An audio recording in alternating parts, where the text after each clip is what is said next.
प्रिया Rathore, good evening सभी को। और जैसा कि आपको पता चल ही गया होगा कि हम नया चैप्टर शुरू कर चुके हैं और क्यों हमने बीच का एक जो लेक्चर या चैप्टर है वो छोड़ दिया है, चैप्टर नंबर 9। उसका रीजन आपको कल की क्लास में मिल गया होगा और आपको ये लग भी रहा होगा कि हमने ये शुरू करके बहुत अच्छा काम किया है। तो वही शुरू करते हैं, जो हमारा चैप्टर था नया वाला, एकदम फ्रेश वाला, उसका लेक्चर नंबर 2। और चैप्टर फ्लो हमने देख ही लिया था, क्या हमें पढ़ना है। आज जो हम पढ़ने वाले हैं कोशिका विभाजन के प्रकार पढ़ने वाले हैं। और जैसा कि मैंने आपसे कहा था कि मैं आपको एक और नया प्रकार भी बताऊंगी, इसमें विभाजन प्रावस्थाएं पढ़ेंगे हम, उसके बाद पूर्वावस्था, समसूत्री विभाजन की पूर्वावस्था पढ़ेंगे और बहुत कुछ। ठीक है, चलिए आ जाइए। तो सबसे पहले बात कर लेते हैं हम कोशिका विभाजन, जो हमने कल थोड़ा सा डिस्कस किया था कि कोशिका विभाजन बहुत जरूरी है, क्योंकि तभी जो जीव है वो वृद्धि कर पाते हैं या एक कोशिका से बहु कोशिका वाले स्तर तक पहुंच पाते हैं। ठीक है, तो उसी को आगे बढ़ाएंगे। क्या कह रहा है ये, वही कल वाली बात को थोड़ा सा मैंने कनेक्ट कर दिया है। कोशिका विभाजन आवश्यक रूप से सभी कोशिकाओं में नहीं होता। ये बात हमने कल भी कही थी कि कोशिका विभाजन होता है लेकिन सब में नहीं होता। जैसे कि कुछ कोशिकाएं कभी विभाजित नहीं होती, जैसे लाल रक्त कणिकाएं यानी कि आरबीसी, 120 दिन बाद वो मर जाती हैं। कंकाल पेशियां और तंत्रिका कोशिका, ये बात हमने कल भी डिस्कस की थी और इसको थोड़ा सा बताया भी था। ठीक है, चलिए बात करते हैं कोशिका विभाजन के प्रकार की। तो एक इंपॉर्टेंट चीज कि एनसीईआरटी को अगर हम देखें, आपकी जो बुक है उसको देखें, तो उसमें सिर्फ विभाजन के प्रकार वैसे तो बताए ही नहीं है, डायरेक्टली समसूत्री विभाजन को शुरू कर दिया गया है, क्योंकि उनका मानना है कि आप 9th में इनको पढ़कर आए हैं। ठीक है, एनसीईआरटी कई बार कुछ चीजें डायरेक्ट इसलिए शुरू कर देती है क्योंकि भाई उन्होंने 9th में आपको पढ़ा दिया है, और मैं पहले भी क्या क्या आई हूँ कि 9th 11th से कनेक्टेड रहती है। ठीक है, तो अगर जो बच्चे मेरी 9th की क्लास ले रहे हैं तो उनको काफी कुछ इसमें से चीजें जो हैं वो और अच्छे से समझ में आएगी, क्योंकि 9th में हम ये वाला टॉपिक पढ़ चुके हैं। ठीक है, यूट्यूब पे। अब बात कर लेते हैं कि एनसीईआरटी सिर्फ 2 प्रकारों को डिस्कस कर रही है, क्योंकि भाई प्रकार वो पहले बता चुकी है, अभी तो वो सिर्फ डिटेल बता रही है क्लास 11th में। तो उन्होंने सिर्फ 2 डिटेल बताई है, लेकिन मैं आपको थोड़ा सा 9th से कनेक्ट करके ले जाती हूँ कि विभाजन 3 प्रकार का होता है। एनसीईआरटी के हिसाब से 2 प्रकार का, लेकिन हमारे और इस दुनिया के हिसाब से 3 प्रकार का विभाजन हमें देखने को मिलता है। निम्न प्रकार की कोशिकाओं में आवश्यकता के अनुसार कोशिका विभाजन में भिन्नता पाई जाती है। सब कोशिकाएं अपने अपने हिसाब से विभाजन करती है, जो उनकी आवश्यकता है उसके अनुसार। अब अगर किसी को वृद्धि करनी है तो वो अलग प्रकार का विभाजन करेगी, जनरली वो समसूत्री होता है। किसी को युग्मक बनाने हैं तो वो अर्धसूत्री विभाजन करेगी। ठीक है, कोशिका विभाजन के 3 प्रमुख प्रकार है और एनसीईआरटी के हिसाब से 2। ठीक है, चलिए पहला है असूत्री विभाजन, जो हमारा एक्स्ट्रा वाला है, लेकिन ये इतना भी एक्स्ट्रा नहीं है, जरूरी है थोड़ा। ठीक है, बी है समसूत्री विभाजन, जिसको हम माइटोसिस कहेंगे, उस वाले को ए माइटोसिस कहते हैं। और तीसरा वाला है अर्धसूत्री विभाजन यानी कि मियोसिस। एनसीईआरटी के हिसाब से हमें ये 2 पढ़ने हैं।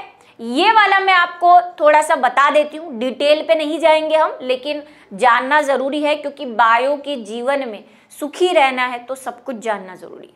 ये बात तो आजकल आप समझ ही गए होंगे, है ना। इशारे को समझदार काफी है ना। अभी बोलोगे मैम आप तो उल्टा बोल रही हैं। नहीं, मैं उल्टा ही बोलती हूँ, क्योंकि भाई इशारा भी समझदार, ये कहावत समझने के लिए भी आपको थोड़ा सा दिमाग लगाना पड़ेगा कि मैम की सही कहावत क्या है। सही कहावत क्या है, समझदार को इशारा काफी है, लेकिन मैं उल्टा जानबूझ के बोलती हूँ। ठीक है, चलिए आ जाइए अभी। तो पहला है असूत्री विभाजन। कुछ नहीं है असूत्री विभाजन में, मैं आपको एग्जाम्पल देती हूँ। देखो, आप वही चॉकलेट वाला कि आप आपकी मम्मी के पास गए। ठीक है, मम्मी के पास एक एप्पल है, ठीक, या चॉकलेट है। ठीक है, चॉकलेट है एक। अब क्या हुआ, आप 2 भाई बहन हैं, जो भी है, 2 भाई है, 2 बहनें हैं या भाई बहन है, उन्होंने जिद की कि मम्मी हमें चॉकलेट खानी है या एप्पल खाना है। मम्मी के पास चाकू भी नहीं है, कुछ भी नहीं है, मम्मी ऐसे बस के अंदर बैठी हुई है, ट्रेन में कहीं भी, और आपने बोल दिया कि हम दोनों को खानी है। मम्मी के पास एक एप्पल या एक चॉकलेट है। अब मम्मी क्या करेगी भाई, स्केल से मेजरमेंट तो करेगी नहीं कि चलो ये 15 सेंटीमीटर की चॉकलेट है, इसका आधा जो है वो इतना होगा, 7.5 होगा, ऐसे मेजरमेंट तो करेगी नहीं। क्या करेगी मम्मी, चॉकलेट को ऐसे हाथ से तोड़ देगी, आधा तू खा ले मुन्ना, आधा तू खा ले चुन्नू, ठीक है। तो वो क्या कर दिया भाई उन्होंने, कोई मेजरमेंट नहीं है, बस तोड़ा और दे दिया। तो जब कोशिकाएं इस प्रकार से विभाजित हो, जैसे कि यहाँ हमारे जो फेवरेट है पैरामीशियम, इसमें हमने द्विविभाजन पढ़ा हुआ है ना, कि पैरामीशियम क्या करता है, द्विविभाजन करता है। क्लास 10th में भी पढ़ के आए हैं आप, और यहाँ पे भी हमने पढ़ा था जब हमने वही कुछ प्लांट की क्लासिफिकेशन पढ़े थे कि पैरामीशियम में क्या होता है, जब विभाजन होना होता है, या अमीबा में भी यही वाला विभाजन पाया जाता है। तो इसमें क्या होता है, पैरामीशियम को जब लगता है कि मुझे विभाजित होना है, तो वो यहाँ से एक संकीर्ण पैदा होता है। संकीर्ण का मतलब इंटरेक्शन, बीच में से एक ऐसी लाइन होती है और ये इंटरेक्शन बढ़ता जाता है, संकुचन बढ़ता जाता है और पैरामीशियम 2 भागों में विभाजित हो जाता है। अब यहाँ पे कोई मेजरमेंट नहीं है कि छोटा वाला कहाँ है, बड़ा वाला कहाँ है, कुछ पता नहीं है, बस संकीर्ण हुआ, 2 भागों में तोड़ दिया, जैसे मम्मी ने चॉकलेट तोड़ दी। तो इसमें असामान्यताएं रहती है, किसी के पास ज्यादा तो किसी के पास कम, और ऐसा होता भी है। पैरामीशियम में आपको पता है 2 केंद्रक होते हैं, अभी जस्ट इसी चैप्टर में मैंने एग्जांपल दिया था कि पैरामीशियम के 2 केंद्रक होते हैं, और पहले भी पढ़ा है, एक लघु केंद्रक और एक गुरु केंद्रक। तो कई बार क्या होता है, इस डायग्राम में तो चलो दोनों के पास है, लेकिन कई बार क्या होता है, किसी पैरामीशियम के पास लघु केंद्रक चला जाता है, छोटा वाला, जिसको हम माइक्रो न्यूक्लियस कहते हैं, और किसी के पास गुरु केंद्रक चला जाता है, बड़ा वाला, यानी कि मैक्रो न्यूक्लियस चला जाता है। अब ये तो बहुत ही नाइंसाफी है, बहुत नाइंसाफी है सरकार। तो इसमें क्या होगा, वो जो केंद्रक, जो केंद्रक उनके पास गए, चाहे छोटा गया है चाहे बड़ा गया है, वो दोनों नया केंद्रक बना लेते हैं। उनमें ये काबिलियत होती है कि उनके साथ हुई नाइंसाफी को वो दूर कर लेते हैं, ठीक है। तो यहाँ पे भाई असूत्री विभाजन में क्या होगा, रैंडम विभाजन हो जाता है, ठीक, समझ गए आप, एक चॉकलेट वाले से भी और एक पैरामीशियम वाले से भी। तो एमाइटोसिस विभाजन क्या है, यह कोशिका विभाजन का सरलतम प्रकार है, बहुत इजी है। तोड़ा, मैं ले लो 2 भाग, ठीक है, चलो जितने टुकड़े करने हैं, वैसे 2 ही होते हैं, ज्यादा भी हो सकते हैं, ठीक है। जब विखंडन वाला आपने प्रोसेस पढ़ा होगा, टुकड़े टुकड़े हो जाते हैं, तब ये वाला माइटोसिस होता है। उसमें किसी को किसी के हिस्से में कुछ आता है, किसी के हिस्से में कुछ आता है, मेरे हिस्से में माँ आई, है ना, वैसा वाला जो डायलॉग है यहाँ पे आ जाता है। इसमें कोशिकीय पदार्थ बिना औपचारिकता के, मतलब कोई फॉर्मेलिटी नहीं है, हम तो देखेंगे ही नहीं भाई कि किसको ज्यादा मिल रहा है किसको कम, जिसको जितना मिला भला, ठीक है, जैसी जिसकी श्रद्धा वाला, के 2 भागों में बढ़ जाता है। इस कारण इसे सरल या प्रत्यक्ष कोशिका विभाजन कहा जाता है या कहते हैं, ठीक है, बिल्कुल सिंपलर टाइप का। और देख लो, ये देखो, यहां से ये कॉन्ट्रैक्शन हुआ, ये 2 भागों में बटा, ये बना और 2 कोशिकाएं बन गई, सिंपल, कुछ भी लफड़े का काम है ही नहीं। और अभी देखना समसूत्री विभाजन और अर्धसूत्री विभाजन कितना कॉम्प्लिकेटेड है दोनों, ठीक है। चलो तो बात कर लेते हैं अब हम सेकंड वाले की, यानी कि समसूत्री विभाजन की, जो कि हमारा एनसीईआरटी टॉपिक शुरू हो गया।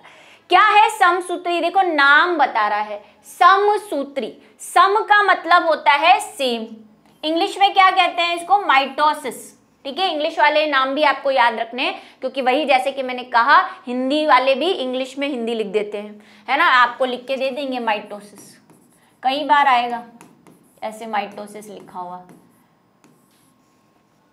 ठीक। सेम, सम का मतलब सेम, और सूत्री जो आया है वो आया है आपके क्रोमोसोम से, क्रोमोसोम समझे, गुणसूत्र, तो गुणसूत्र का सूत्र ले लिया, और सम का, समान का सम, समसूत्री या समसूत्र विभाजन। क्यों भाई समसूत्र विभाजन लग रहा है आपको नाम से, इसमें गुणसूत्रों की संख्या समान रहेगी, किसके समान रहेगी ये तो बताओ, तो वही उस जीव के समान जो कोशिका विभाजित हो रही है, उसमें जितने गुणसूत्र थे उतने ही उसकी संतति यानी कि उसके बच्चों में आएंगे। कैसे, अभी समझते हैं, पहले पढ़ लो इसकी रामायण। यह सभी प्रकार की कोशिकाओं में पाया जाता है, ठीक है, जो मतलब एक्सेप्शन तो है ही तंत्रिका वंत्रिका जो हमने कहा, लेकिन जो बची हुई कोशिकाएं जिनमें विभाजन होता है उनमें सभी प्रकार की कोशिकाओं में पाया जाता है। आप जो वो युग्मनज से इतना बड़ा जो इंसान बने हैं, एक कोशिकीय जीव से जो आप इतना बड़ा इंसान बने हैं, बहुकोशिकीय मल्टी सेल्युलर, वो किसकी वजह से बने हैं? समसूत्री विभाजन की वजह से। और आप में समसूत्री विभाजन होते रहते हैं। जब जब आप वृद्धि करते हैं, ग्रोथ करते हैं, आपके घाव लग जाता है तो वो भरता है, उन सब में समसूत्री विभाजन पाया जाता है। ठीक है, इनमें बनने वाले दोनों कोशिकाओं के पैतृक कोशिका, पैतृक का मतलब पेरेंटल, और पेरेंटल को और क्या कह सकते हैं? जनक। जनक कोशिका कौन होती है? जो विभाजित होने वाली हो। ठीक है, जैसे कि ये हमारी क्या है? जनक कोशिका। ठीक है, इसका विभाजन करना है ना। ये है हमारा बलिका बकरा कोशिका, इसको विभाजित करना है तो इसको क्या बोल देंगे? पैतृक कोशिका, क्योंकि इसी से इसके बच्चे बनेंगे, है ना, इसी से इसकी संतति बनेगी। तो कोशिका में एकदम समान संख्या में गुणसूत्र होते हैं। एग्जाम्पल लेते हैं, मनुष्य का ही ले लेती हूं मैं कि आपके घाव लग गया है। ठीक है, आपकी हर सेल में, हर कोशिका में गुणसूत्रों की संख्या कितनी है भाई? 46। ये तो सभी को पता होगा कि मानव में गुणसूत्रों की संख्या कितनी होती है? क्रोमोसोम नंबर्स कितने होते हैं? 46। अगर एक एक को गिने, और अगर जोड़े में गिने, क्योंकि बच्चे अभी कमेंट करेंगे मैम हमने तो 23 जोड़े सुना था, तो भाई 23 जोड़े बोलूं या 46 बोलूं, कोई अलग बात नहीं है। जोड़े हैं मतलब कि पेयर में है तो 23 हो जाएंगे, और एक एक को गिनूंगी तो 46 हो जाएंगे। तो हमारे पास 46 गुणसूत्र होते हैं एक सेल के अंदर। मान लो हमें घाव लग गया और इस कोशिका को विभाजित होना है, समसूत्री विभाजन करेगी ये, क्योंकि मैंने अभी कहा मरम्मत और वृद्धि। कहाँ कहा? वृद्धि हो करनी हो या मरम्मत करनी हो, रिपेयरिंग करनी हो, वहां पे समसूत्री विभाजन होता है। अब ये कोशिका विभाजित होगी और 2 भागों में बढ़ जाएगी।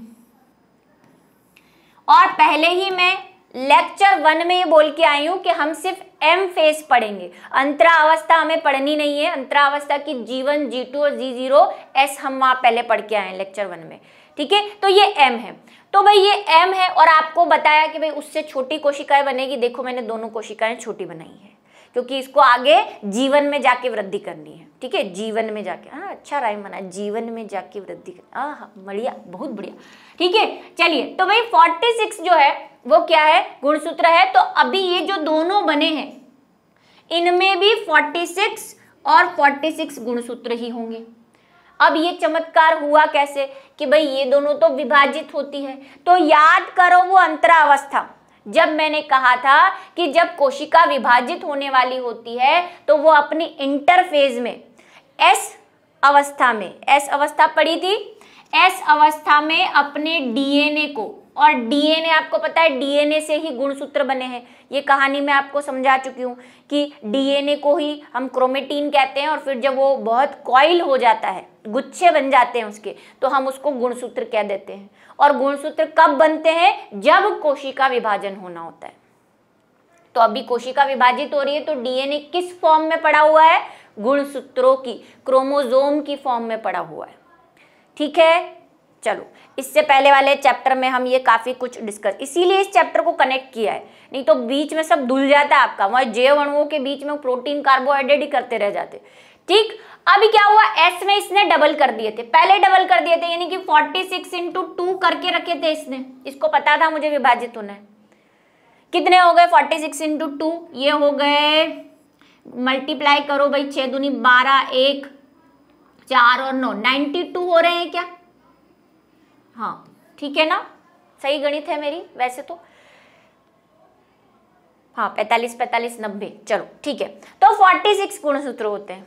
ठीक है, अब 46 गुणसूत्र थे तो 92 बने, 92 थे इसके पास। अब ये जब विभाजित हुई तो आधे इसको दे दिया, आधे इसको दे दिए। अब इसको चॉकलेट वाले एग्जाम्पल से समझो कि वही मम्मी के पास स्केल आ गई है। ठीक है, तो मम्मी ने क्या करा कि दोनों बच्चे लड़ रहे हैं, तो मम्मी को पता था, जब मम्मी चॉकलेट लेके जा ही रही थी ट्रेन के अंदर, तो मम्मी को पता था कि भाई मेरे 2 बच्चे हैं, वो दोनों इतने शैतान हैं कि वो आधा आधा खाएगा नहीं। ठीक है, तो मेरे को क्या करना पड़ेगा, 2 चॉकलेट लेनी पड़ी। तो मम्मी ने पहले से 1 चॉकलेट जेब में छुपा रखी थी। अब 1 चॉकलेट देख के बच्चे रोने लगे कि मम्मी हमें चॉकलेट दो, हम आधी आधी नहीं खाएंगे। तो मम्मी ने दूसरी चॉकलेट निकाल ली कि मेरे पास 2 है, ले, एक तू ले ले, एक तू ले ले। तो भाई यही कोशिका की जो है वो इनकी मम्मी है, जनक है, इसने पहले से डबल करके रखे थे कि भाई आधे आधे होंगे, तब इनके पास मेरे ही जितने क्या चले जाएंगे, गुणसूत्र चले जाएंगे। तो भाई गुणसूत्रों की संख्या क्या हो गई है, समान है, इसीलिए इसे क्या कह रहे हैं, समसूत्री विभाजन। मेरे हिसाब से इससे ज्यादा अच्छे तरीके से आपको समसूत्री विभाजन कोई नहीं समझा सकता। ठीक, चलो, यहां जहां एक प्रकार की कोशिकाएं, एक प्रकार की कई कोशिकाएं उत्पन्न करनी हो, यहां समसूत्री विभाजन होता है, वहां समसूत्री विभाजन होता है। ठीक है, वही एक जैसी कोशिकाएं बनानी है। अब आपको 2 बनानी हो, आपको 4 बनानी हो, आपको 6 बनानी हो, लेकिन ये इसी से नहीं बनेगी, ये आगे विभाजित होगी। जैसे इसने 2 बनाई, फिर ये वृद्धि अवस्था में चले जाएंगे, जीवन में जाके आएगा तो इसके जीवन में वृद्धि हो जाएगी, है ना, और वृद्धि होते ही वापस ये 2 बना सकती है, वही सेम स्टेप, डबल कर लेगी, 2 दे देगी, फिर ये और विभाजित हो जाएगी। तो ऐसे करते करते क्या होने लग जाता है, वृद्धि होती है और सेल्स बनने लग जाती है। ठीक है, चलो अब बात कर लेते हैं विभाजन की प्रावस्था। लेकिन फिर से मैं बात करूंगी कि हम ये विभाजन की प्रावस्था कौन सी फेज में बढ़ रहे हैं, एम फेज की, है ना। मैंने आपसे वहां कहा था कि एम प्रावस्था को भी और प्रावस्थाओं में बांटा जाता है, बात की थी वहां पे। कौन सी 2 प्रावस्थाएं, अगर याद आ रही हो, एम फेज को भी 2 भागों में बांटते हैं। एक है केंद्रक विभाजन यानी कि कैरियोकाइनेसिस, और दूसरा है कोशिका द्रव्य विभाजन यानी कि साइटोकाइनेसिस। ठीक है, चलो, विभाजन अवस्था में उन्हें 2 भागों में बांट दिया जाता है, जिससे एक कोशिका में एक समान 2 केंद्रक तैयार हो जाए। ठीक है, विभाजन प्रावस्था में क्या किया जाता है, 2 एक समान भागों में बांट दिया जाता है, किसको, केंद्रक को। बाद में कोशिका द्रव्य द्वारा प्रत्येक केंद्रक के साथ आधा आधा कोशिका द्रव्य बढ़ जाता है ना। क्या किया जाता है, जब भी विभाजन होगा, अभी तो हमने शॉर्ट में पढ़ा, वो जो डबल करने वाली बात मैंने कही कि भाई इसने क्या कर रखा है, अपने केंद्रक को डबल कर रखा है, डीएनए को। तो पहले क्या विभाजन होगा, पहले ये केंद्रक विभाजन होगा कोशिका में, केंद्रक 2 भागों में बटेगा, जिसको हम कहेंगे केंद्रक विभाजन।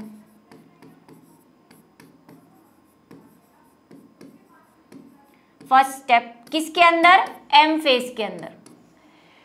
ठीक है, फिर क्या होगा, फिर कोशिका विभाजन होगा, कोशिका द्रव्य विभाजन, और कोशिका द्रव्य बनेगा तो भाई कोशिका भी विभाजित होगी। फिर सेकेंड स्टेप में कोशिका द्रव्य का विभाजन होता है।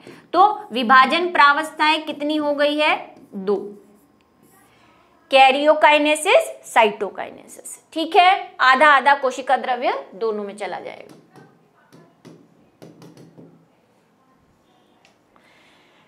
विभाजन प्रावस्थाएं, केंद्रक विभाजन जिसको हम कह रहे हैं डिवीजन फेज, कैरियोकाइनेसिस,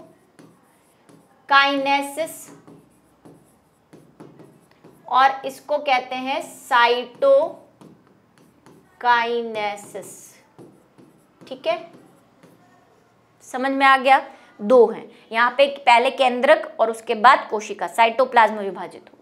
अब हम बात कर लेते हैं केंद्रक विभाजन की, क्योंकि पहले केंद्रक विभाजन होना है तो पहले केंद्रक कैसे विभाजित होगा ये देखेंगे, उसके बाद कोशिका द्रव्य का विभाजन करेगा। इन दोनों स्टेप्स को याद रखना, क्योंकि इस क्लास में कोशिका द्रव्य विभाजन नहीं हो पाएगा, वो अगली क्लास में जाएगा। ठीक है, चलिए, केंद्रक विभाजन सतत चलने वाली प्रक्रिया है, मगर अध्ययन की दृष्टि या सुविधा के कारण 4 भागों में बांटा जाता है। और अगर आपको बोल दे कि समसूत्री विभाजन का वर्णन करो, तो आपको ऐसे ही करना है। समसूत्री विभाजन को 2 अवस्थाओं में बांट सकते हैं, केंद्रक विभाजन, कोशिका द्रव्य विभाजन। फिर केंद्रक विभाजन को फिर 4 स्टेजेस में बांटते हैं, और वो 4 स्टेज है वही हमारे फेमस पूर्वावस्था जिसको हम कहेंगे प्रोफेज, उसके बाद मध्यावस्था जिसको हम कहेंगे मेटाफेज, उसके बाद है पश्चावस्था जिसको हम कहेंगे एनाफेज, और लास्ट वाली है अंतरावस्था जिसको हम कहेंगे टीलोफेज। ठीक है, ये 4 अवस्थाएं हैं विभाजन की, समसूत्री विभाजन की। आज जो हम पढ़ेंगे वो सिर्फ यहीं तक पढ़ पाएंगे। ठीक है, बाकी 3 और कोशिका द्रव्य विभाजन नेक्स्ट क्लास में आएगा। तो बात करते हैं पूर्वावस्था की। पूर्वावस्था, पूर्व का मतलब क्या होता है? पहले। तो भाई जो सबसे पहले आया वो पहला वाला विभाजन। तो पूर्वावस्था को देखते हैं भाई। अंतरावस्था, पूर्वावस्था क्या है? जिसको हम क्या कह रहे हैं? प्रोफेज। इंग्लिश यहाँ पे लिख देती हूँ, वैसे मैंने वहां पे लिख दी थी। अंतरावस्था के S व G2 अवस्था के बाद पूर्वावस्था कैरियोकाइनेसिस का पहला पड़ाव होता है। ठीक है, हम कैरियोकाइनेसिस कर रहे हैं, केंद्रक विभाजन कर रहे हैं। उसकी पहली अवस्था कौन सी है? पूर्वावस्था। ठीक है, केंद्रक विभाजन की ही पहली अवस्था कौन सी है? पूर्वावस्था। अब ये क्या है? तो फिर वही चलो वहां साइकिल पे, ये साइकिल पे हमने क्या किया था? ऐसे बांटा था, इसको M फेज बोला था, और बाकी पूरी जो थी वो अंतरावस्था थी। अंतरावस्था, ठीक है। अंतरावस्था में हमने कहा था कि इसको भी हम 3 भागों में G1, S और G2 में बांटते हैं। तो ये क्या कह रहा है? S और G2 के बाद कौन सी फेज आएगी? M फेज, मतलब विभाजन होगा। और वही विभाजन 2 प्रकार से हो रहा है, केंद्रक और कोशिका द्रव्य। तो इसके बाद ही तो आया M फेज। तो M फेज की ही जो पहली अवस्था है कैरियोकाइनेसिस, उसके अंदर भी पहला पड़ाव कौन सा है? पूर्वावस्था है। ठीक है, ये लाइन समझ में आ गई। गुणसूत्रीय पदार्थ के संघनन का प्रारंभ ही पूर्वावस्था से होता है। याद करो मेरी पुरानी बातें, और अभी थोड़ी देर पहले भी मैंने बोली कि हमारा DNA गुणसूत्र अवस्था में यानी कि क्रोमोसोम अवस्था में तब आता है जब कोशिका विभाजन होना होता है। उससे पहले वो क्रोमोसोम बनाकर नहीं रहता, पहले वो खुला आराम से तैरता रहता है।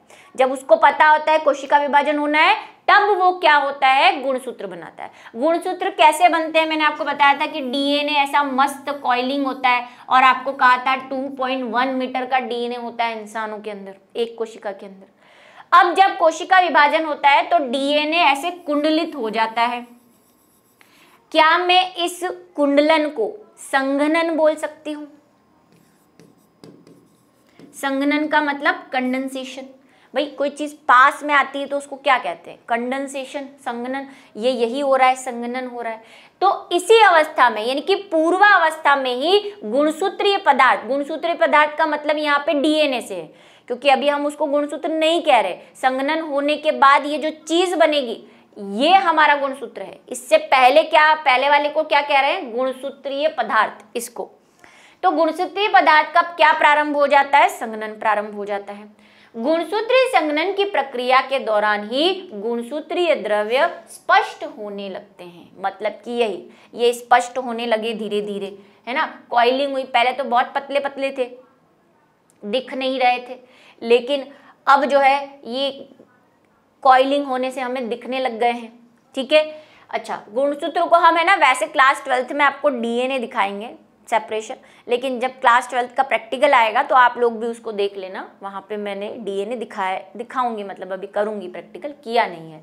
ठीक है, तो आप भी देख लेना, एडवांस देख लेना पहले से।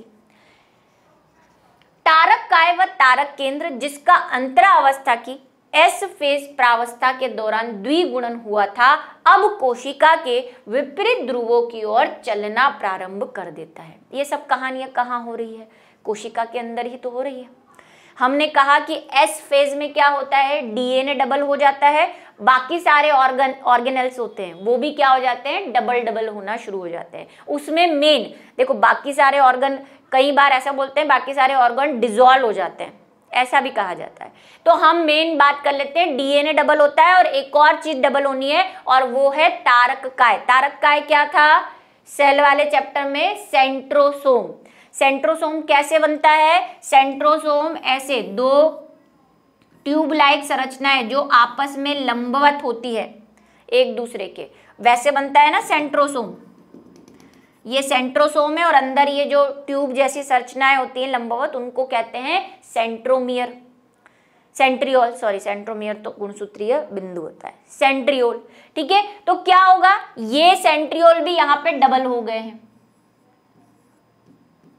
ये भी डबल हो गए हैं। अब ये डबल हुए तो पूर्वावस्था में क्या हो रहा है? पूर्वावस्था में एक काम तो क्या हुआ? गुणसूत्र बनना शुरू हो गए हैं। केंद्रक के अंदर। केंद्रक कला भी धीरे धीरे जा रही है, ये डिसॉल्व हो रही है। केंद्रक वाली जो झिल्ली है ना केंद्रक की, डीएनए कहाँ होता है? केंद्रक में। तो केंद्रक झिल्ली धीरे धीरे गायब हो रही है ना, न्यूक्लियर मेम्ब्रेन। गुणसूत्र बनना शुरू हो रहे हैं और ये जो तारक केंद्र थे सेंट्रियोल, ये डबल हो चुके हैं। तो एक तो कहाँ जा रहा है? एक ध्रुव की ओर और दूसरा जा रहा है दूसरे ध्रुव की ओर, है ना। झगड़ा हो गया इनमें, एक इधर जा रहा है एक इधर जा रहा है, विपरीत ध्रुवों की तरफ जा रहे हैं। ठीक है, विपरीत ध्रुव, ध्रुव का मतलब पोल। ये अगर कोशिका को हम ऐसा माने तो ये एक पोल है, ये एक ध्रुव है और ये दूसरा ध्रुव है। पृथ्वी पे भी हम बोलते हैं ना एक ध्रुव और दूसरा ध्रुव, है ना, उत्तरी ध्रुव दक्षिणी ध्रुव। सोशल स्टडी थोड़ी सी। पूर्वावस्था के पूर्ण होने के दौरान जो महत्वपूर्ण घटनाएं होती हैं उनकी निम्न विशेषताएं हैं। ठीक है, ये आपको लिखनी है। पहली, गुणसूत्री द्रव्य संघनित होकर ठोस गुणसूत्र बना लेते हैं। ठीक है, क्या हो गया? वही कहानी। अब उसको पॉइंट में कैसे लिखना है वैसे बता दिया मैंने आपको। क्या हो रहा है? केंद्रक है, केंद्रक झिल्ली तो धीरे धीरे गायब हो रही है, गुणसूत्र बनना शुरू हो रहे हैं, संघनन हो रहा है। दो गुणसूत्र दो अर्ध गुणसूत्रों में बना होता है जो आपस में सेंट्रोमियर से जुड़े रहते हैं। याद करो गुणसूत्र की संरचना। गुणसूत्र मैंने आपसे क्या कहा था? ऐसा होता है,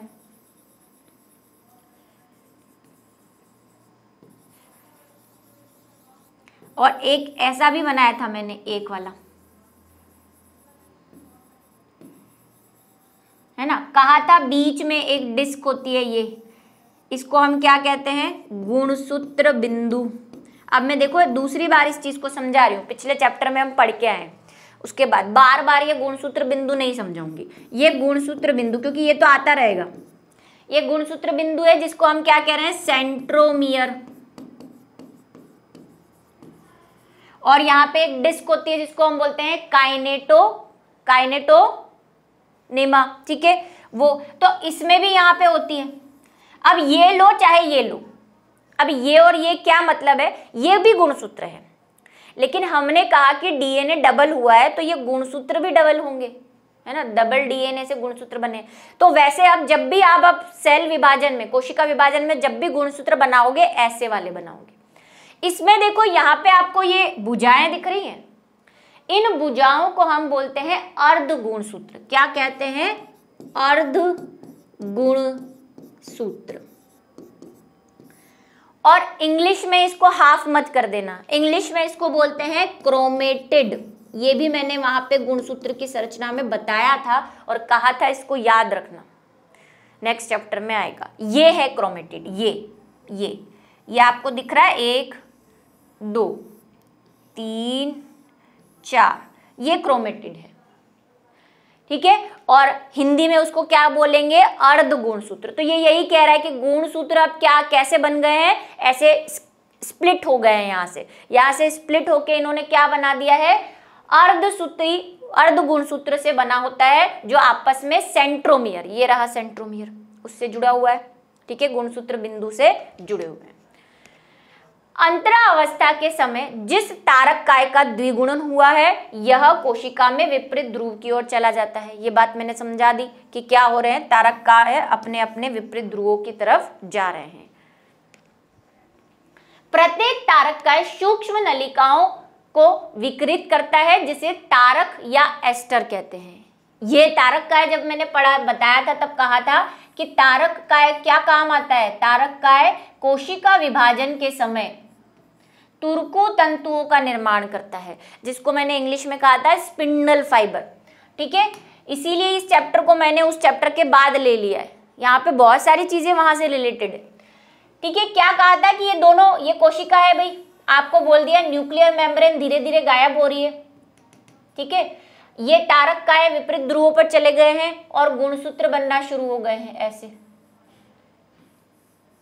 अब सुनो, ये यहां तक की कहानी पूरी हुई। अब इन तारक केंद्र जब ध्रुवों पर जा रहे होते हैं तभी उनसे ऐसी संरचनाएं निकलना शुरू हो जाती, धागे जैसी, ऐसी। अभी गुणसूत्र में इनको जोड़ नहीं रही हूं, हवा में ही लटका रही हूं। ठीक है, ये इसको क्या कहेंगे? एस्टर। पूरी नहीं बनी है, मैंने पूरी बना दी है भाई, बनना शुरू हुई है, मतलब ऐसे ऐसे, ठीक है, ऐसे बनना शुरू हो रही है। इसमें आधी आधी आधी कर दूं, नहीं तो आप समझोगे पूरा बनना शुरू हो रही है।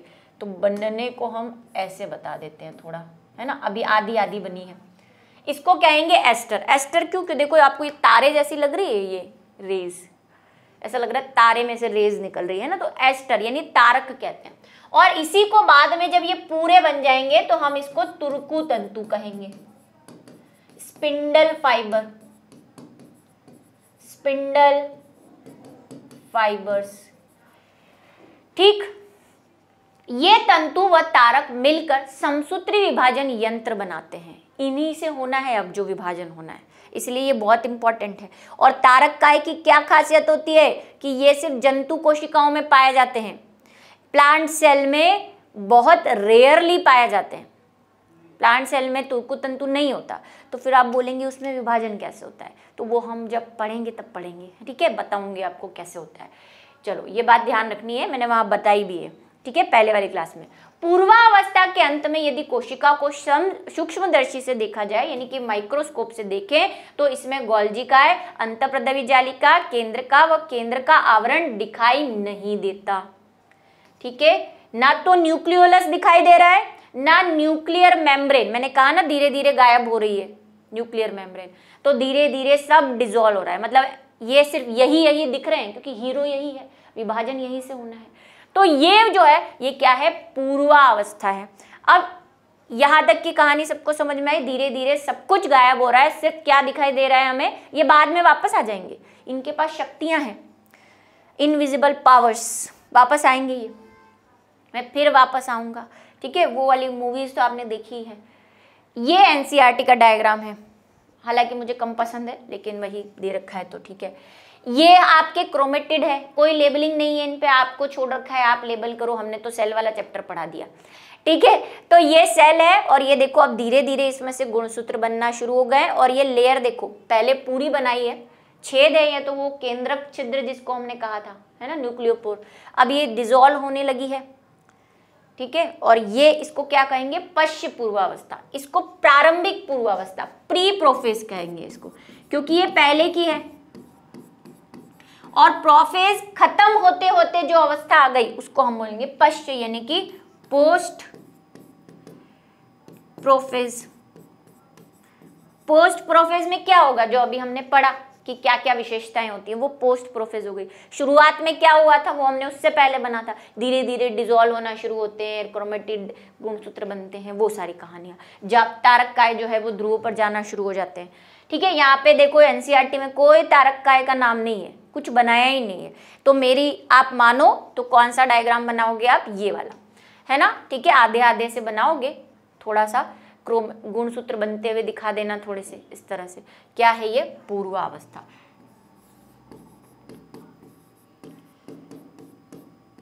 अब क्या है कि इसको कैसे बनाओगे, क्योंकि ये बिल्कुल आपको अभी तो वैसी लग रही होगी, मैं आपको बता देती हूँ आपको कैसे बनाना है।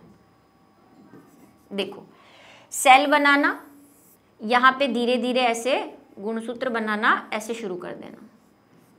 और तारक काय को यहाँ पे बनाना, मैंने बहुत ऊपर बना दिया क्योंकि मुझे समझाना था। तो एक तारक काय यहाँ पे, एक यहाँ पे, और उससे ऐसे निकलते हुए दिखा देना और लेबल कर देना कि ये तारक एस्टर है। और न्यूक्लियर मेम्ब्रेन को ऐसे डैश से बता देना, ठीक है। ये वाला डायग्राम ज्यादा बेटर है, वो तो मैंने आपको समझाने के लिए बनाया है, क्योंकि अभी ये तो बिल्कुल आपको, अगर आप आगे वाली प्रावस्था पढ़ोगे तो उनके जैसा लगेगा। ये वाला जो है बेस्ट है। अब इसको थोड़ा सा अच्छे लेवल पे, मतलब इस लेवल पे ऐसे बना देना। मैंने अभी गोले के तारक केंद्र बना दिए, है ना, आप थोड़ा वैसे वाले बना देना जो होते हैं, है ना। यहाँ पे लिख देना केंद्रक आवरण, ठीक है, और यहाँ पे तारक केंद्र और एस्टर, और ये गुणसूत्रीय अवस्था। ठीक, बात समझ में आ गई। ये वाला डायग्राम आप कॉपी में बनाएं। चलिए यहाँ लिख दूं, कॉपी में। तो ये जो है पूर्वावस्था की समाप्ति हुई, और इसके बाद हम जो पढ़ेंगे वो ये पढ़ेंगे कि इसके बाद क्या क्या स्टेज होती है, और फिर समसूत्री विभाजन को खत्म करके उसका महत्व पढ़ेंगे। तो मिलेंगे नेक्स्ट क्लास में, तब तक के लिए बाय।